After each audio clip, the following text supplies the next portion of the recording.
Istri saya seorang notaris, saya tidak mengizinkan saya untuk mengambil pekerjaan yang berkaitan dengan bank konvensional dan pinjam-meminjam lembaga ribawi. Karena saya pernah membaca salah satu yang dilaknat Allah adalah pencatat dan saksi perjanjian riba. Apakah pemahaman dan saya sudah tepat, Ustaz? Tayyib. Dan saya kira ini mewakili sebagian dari kegelisahan teman-teman yang mungkin bisa kita diskusikan pada malam hari ini. Baik, pertama, riba itu jelas dilarang. Ayat-ayat dan hadis-hadis tentang riba itu kuat menunjukkan larangan pada pekerjaan yang dimaksudkan. Alhamdulillah.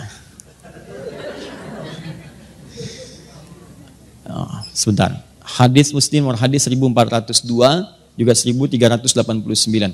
Man dalla ala khairin falau ajruhu mithla ajri fa'ilihi min ghairi an yankusa min ajri syai'. Siapa yang menunjukkan, memfasilitasi, membantu pada kebaikan, dia akan mendapat pahala yang sama dengan yang mengerjakan tanpa dikurangi sedikit pun. Ya, Masya Allah. Mudah-mudahan pahala yang menghapus sama dengan menulis ya. Baik. Ya, sementara saya tidak menulis dulu, fokus ini. Tahan. Pertama, ayat-ayat dan hadis yang berbicara tentang riba, semua sepakat menuju pada satu kesimpulan yang sama. Haram riba. Ya, kalau bicara tentang riba jelas haram. Quran surah kedua misalnya Al-Baqarah ayat 275. Paling kanan sebelah atas. Quran surah kedua ayat 275. Menyerupakan orang pelaku riba dengan orang yang sedang kesurupan. Artinya ada yang salah dalam dirinya. Bukankah orang kesurupan itu banyak salahnya? Kata-katanya meracau, tindakannya kacau dan sebagainya. Itu bahasa kiasan. Seakan-akan orang riba itu banyak salah dalam dirinya. Makannya salah, gerakannya salah, macam-macamnya salah. Karena ingat, kalau sesuatu yang haram masuk ke dalam diri seseorang, menyebar lewat darah, maka semuanya ini akan punya konsekuensi yang tidak mudah. Satu, dia akan menutup pintu-pintu kebaikan dalam dirinya. Misal, masuk ke telinga, Quran surah ke-6 ayat 25. Wa fi adhanihim waqra, di telinganya akan berbentuk sumbatan. Menyumbat. Bukan gak bisa dengar. Karena yang haram, yang jelek itu nutup, yang baik ketutup. Jelek lawannya baik. Kalau yang jelek masuk, yang baik gak akan masuk, Pak. Orang yang kata-katanya buruk, maka dia sulit mengatakan kosakata yang baik. Sama dengan orang yang terbiasa berkata yang baik, maka dia sulit menemukan kosakata yang buruk. Karena itu ketika yang buruk masuk ke dalam diri, beredar kemudian dengan darah, jadi daging menutup pintu kebaikan. Makanya jangan heran, orang-orang yang kemudian tertutup pendengarannya untuk mendengarkan kebaikan, kalau yang jelek-jelek cepat masuk. Tapi yang baik susah. Bahkan rumahnya di sini, ini masjid, jaraknya cuma 5 meter. Speaker masjid ke rumahnya begini. Adzan berkumandang, Allahu Akbar, gak kedengaran. Sementara yang 500 meter bahkan 5 kilo, itu sebelum waktunya adzan sudah datang. Dengan kakinya dia melangkah, ini sepeda ada, mobil ada, segalanya ada. Tinggal jalan kaki, gak tembus. As-salatu khairum minan naum, terbalik ke telinganya, an-naumu khairum minas salat. Ya, ini poinnya. Masuk ke mata jadi bahaya. Orang yang terbiasa makan yang haram, kemudian itu jadi darah, mengalir, jadi daging, menghambat ke matanya, maka di matanya ada penutup. Maka turun Quran surah kedua ayat ke-7. Paling kanan agak sedikit ke atas. Khatamallahu ala qulubihim wa ala sam'ihim wa ala absarihim ghishawa. Di matanya ada penghalang. Sehingga dia nggak bisa bedakan mana sesuatu yang baik, mana yang tidak baik. Masuk ke tangan, ini sentuhannya nggak baik.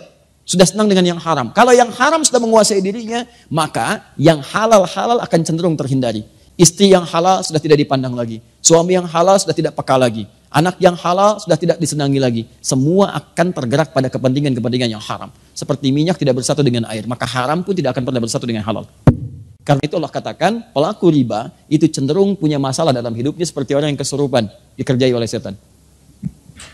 Kemudian sampai ke ayat Quran surah kedua, ayat 278-nya diminta untuk bertobat. Kemudian ayat 279-nya diminta untuk kemudian oleh Allah Subhanahu wa taala dengan ancaman yang kuat, kalau tidak mau bertobat maka Anda seakan-akan mengajak perang dengan saya dan Rasul.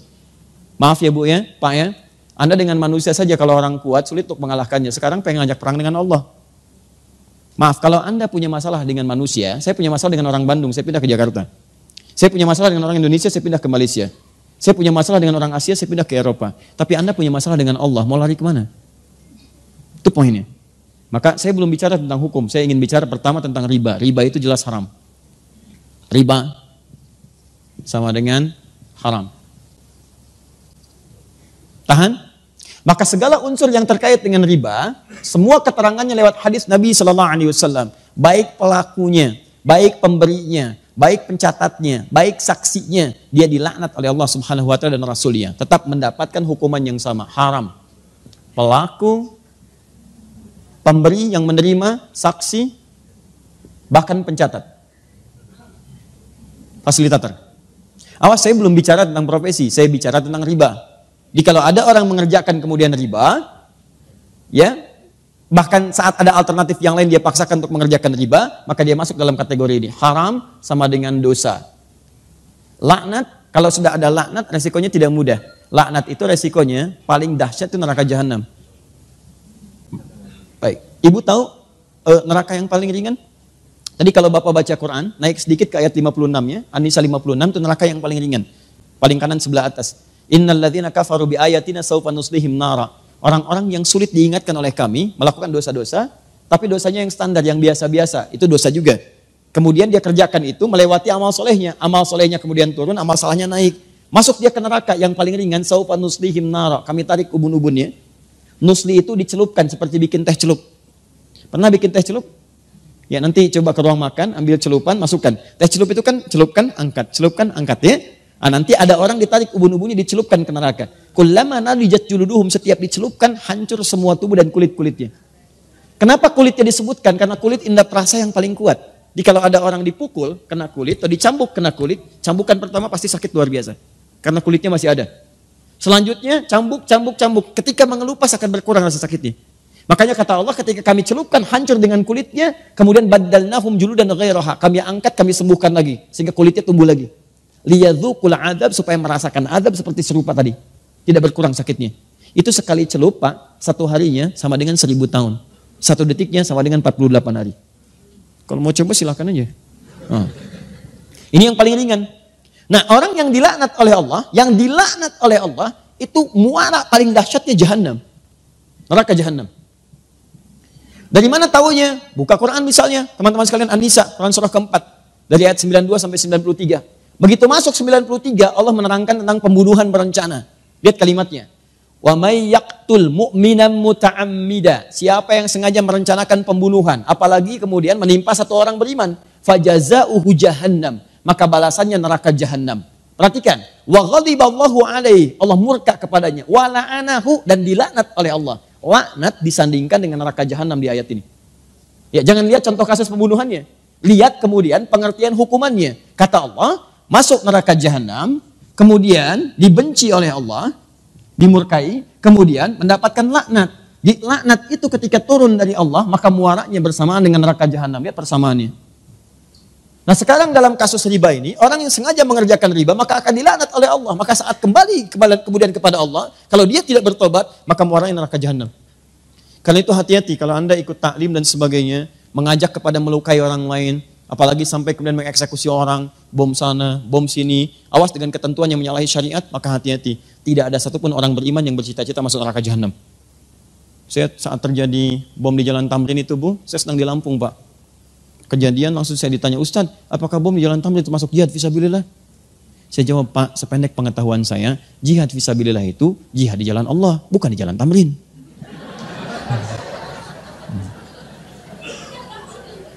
Sekarang balik sini ya. Lihat sini, fokus. Ini baru riba.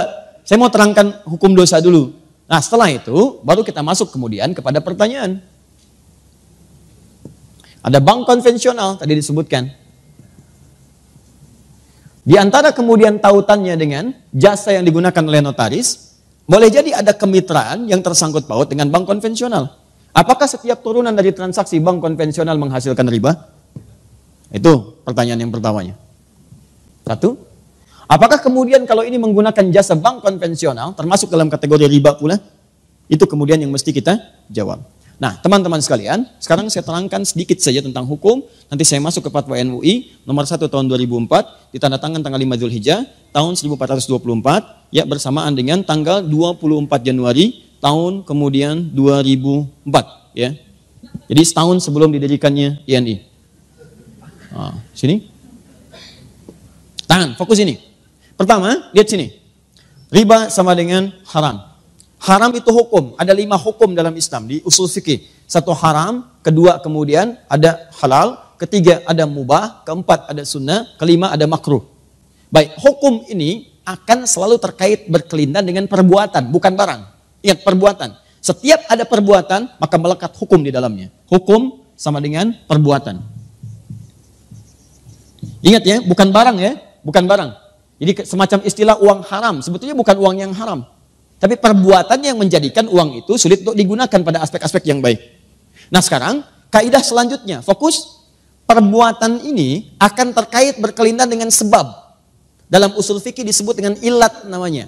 Kaidahnya berbunyi, gak usah dihafal, yang penting paham. Al-hukmu yaduru ma'a illatihi. Al-hukmu yaduru ma'a illatihi. Hukum itu terkait dengan perbuatan yang terkait berkelindan dengan sebabnya. Apa sebab perbuatan itu yang menyebabkan dia dihukumi dengan 5 hukum tadi? Tahan. Ya, sampai sini gak apa-apa, masih remang-remang, gak ada masalah. Hukum terkait dengan perbuatan. Perbuatan terkait dengan sebab. Yang menyebabkan hukum turun, ini sebabnya. Apa sebab motivasi perbuatannya? Nah, sebab ini cukup menarik dalam tinjauan hukum Islam.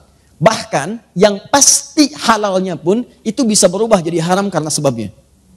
Seperti yang haram pasti pun, itu bisa berubah menjadi halal karena sebabnya. Contoh, sholat. Sholat itu halal atau haram? Sholat, bahkan wajib. Hukumnya wajib, halal, bahkan wajib. Wajib dikerjakan. Tapi ternyata yang wajib ini bisa menjadi haram dikerjakan saat ada sebab tertentu yang mengiringi penunaiannya. Contoh, sholat dengan ria. Ria itu pengen dilihat orang. Orang sholat harusnya dilihat Allah. Dia sholat motivasinya pengen dilihat orang. Sebab dia sholat ke masjid itu karena pengen dilihat orang, bukan pengen sholatnya. Maka turun ayat, fawailul lil musallin. Celaka orang sholat, disebut celaka. Jadi Anda bayangkan, yang sholat aja ada peluang celaka, apalagi yang nggak sholat. Nah siapa yang sholat ini? Bukan semua orang sholat. Alladzina hum an sholatihim sahun. Yang lalai dalam sholatnya. Siapa orang lalai ini? Alladzina hum yura'un, yang ria. Sholat yang hukumnya wajib, itu bisa berubah haram ketika dikerjakan dalam konteks ria dalam mengerjakannya. Paham? Nah, saya tanya lagi, ada hewan yang hukumnya haram. Apa diantaranya? Baik, babi. Hewan itu haram, diharamkan misalnya. Babi, hukumnya haram. Jelas haramnya. Tapi ada sebab tertentu yang menjadikan babi itu bisa berubah kemudian menjadi halal dalam sementara waktu. Bukan selamanya. Contoh, Anda misalnya ada tugas, kemudian penelitian, sampai studi banding ke Cina. Daratan yang paling jauh, masuk ke wilayah yang terpencil, tiba-tiba nggak ketemu hewan yang halal. Ayam nggak ada, yang mukillah. Kambing nggak ada, sapi nggak ada, yang ada cuma babi. Sehari tahan, 2 hari, 3 hari sudah mulai lapar dan kelaparan. Dalam posisi demikian, apakah boleh makan babi, Bu? Tidak, besar begitu babi. Tidak bisa. Yang boleh makan daging babi, setelah itu dipotong dulu, dimasak dulu. Babi kan besar, bagaimana bisa dimakan? Ya. Nah, lihat sini. Tahan. Fokus ini. Jadi, ambil sebagian dagingnya, kemudian dia mulai dibersihkan, dia dimasak dengan baik dan sebagainya. Dan di saat itu, dia menjadi halal. Lihat, halal untuk dimakan, untuk menutupi rasa lapar saja, bukan untuk dinikmati. Bukan untuk dinikmati. Ya, jadi sifatnya sementara. Perhatikan baik-baik ya. Semua yang berhukum tetap ketika ada sebab tertentu pasti sementara sifatnya. Ya, ini siap, lihat baik-baik. Ini hukumnya haram. Karena ada sebab tertentu, maka dia sementara menjadi halal. Sampai hilang sebabnya itu. Begitu Anda kemudian menemukan ayam, maka babi sudah tidak halal lagi. Tinggalkan babi. Sekarang yang dimakan apa? Bukan ayam besar begitu, daging ayam yang dimakan. Ya, Anda sembelih dulu, kemudian potong itu, masak dengan baik, baru dimakan. Babi tinggalkan, maka hukum halal bagi babi pada satu yang sementara sudah tidak berlaku lagi. Sekarang, maaf, sampai sini paham nggak? Kalau sudah paham, pemahaman ini secara simpel saja, mari kita terapkan dalam pertanyaan tadi. Lihat baik-baik, riba jelas haramnya. Bank konvensional memuati suatu hukum yang di dalamnya mengandung unsur riba. Bunga yang telah ditetapkan sebelumnya. Kemudian dia bisa bertambah. Bahkan lebih fatal daripada jahiliyah. Saat jahiliyah itu jatuh tempo, baru kemudian kalau tidak bisa bayar bunga berlaku. Bank konvensional sebelum jatuh tempo sudah dituliskan. Sekian. Bahkan dia bisa bertambah. Itu jelas riba. Tahan sebentar. Nah, di sisi yang lain, ada fundamental ekonomi yang menentukan stabilitas dalam muamalah. Bahkan dalam sistem pemerintahan. Nah, sekarang pertanyaannya, lihat baik-baik. Kalau ekonomi tidak berlangsung dengan baik, maka syarat mendapatkan ketenangan dalam dunia pemerintahan, kata Al-Quran cuma 2. Itu yang paling utama. Dalam surat Al-Quraish, li'ila fi Quraishin, ila fihim rihlata syita iwas-sayf, falyabudu rabb hadzal bait, alladzi at'amahum min ju'. 1, wa amanahum min khauf. At'amahum min ju' itu stabilitas ekonomi. Yang kedua, wa amanahum min khauf, stabilitas politik. Kalau dua terganggu, maka akan menjadikan goncangan dalam pemerintahan. Ekonomi kuat tapi politik gak bagus, goncang. Maaf, politik kuat tapi ekonomi gak bagus, goncang. Yang jadi persoalan, transaksi-transaksi dalam kehidupan itu bagian dari putaran roda untuk menguatkan nilai perekonomian. Sekarang persoalannya, dalam dunia perekonomian kita ini, taruh ada terkait dengan jasa-jasa notaris. Maka digunakanlah kemudian kemitraan dengan bank. Pertanyaannya, bagaimana ketika saya menggunakan hukum ini sementara di dalamnya ada riba?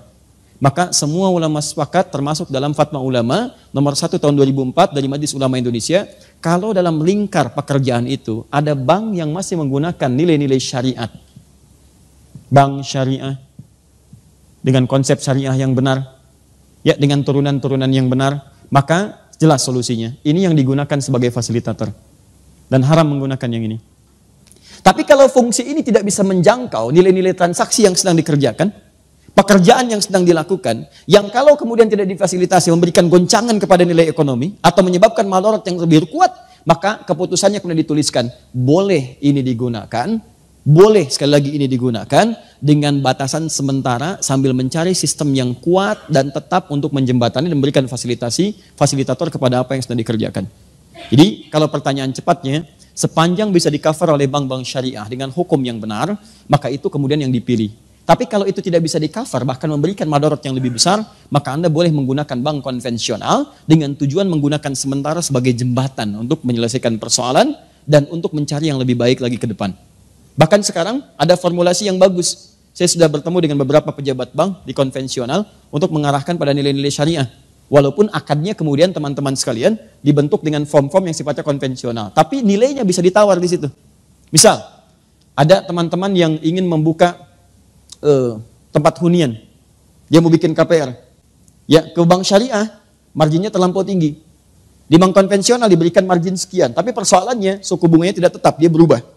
Maka apa yang ditawarkan? Dibawalah konsep syariah dengan akad yang berbeda, tapi tidak juga merugikan kemudian konsep yang ada di bank itu.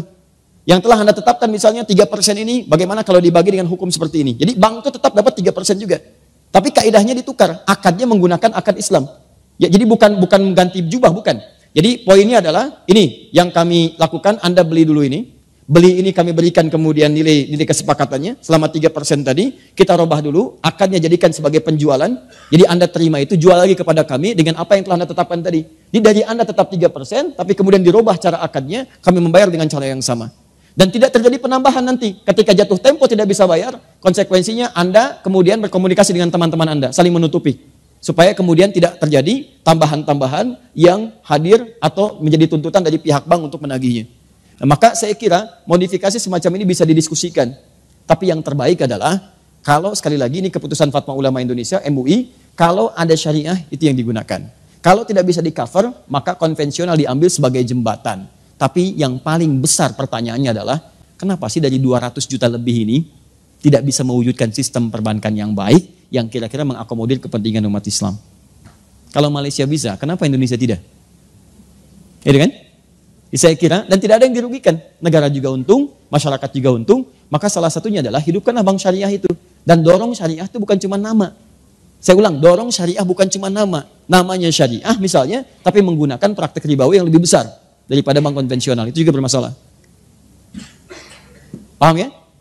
Nah, jadi kesimpulan singkatnya, dalam konteks demikian, jika ada bisa itu ditangani oleh bank syariah, maka bank syariah itu yang diutamakan. Jika tidak memungkinkan, maka boleh menggunakan kemitraan dengan bank konvensional sepanjang memahami itu sebagai wasilah, bukan sebagai tujuan.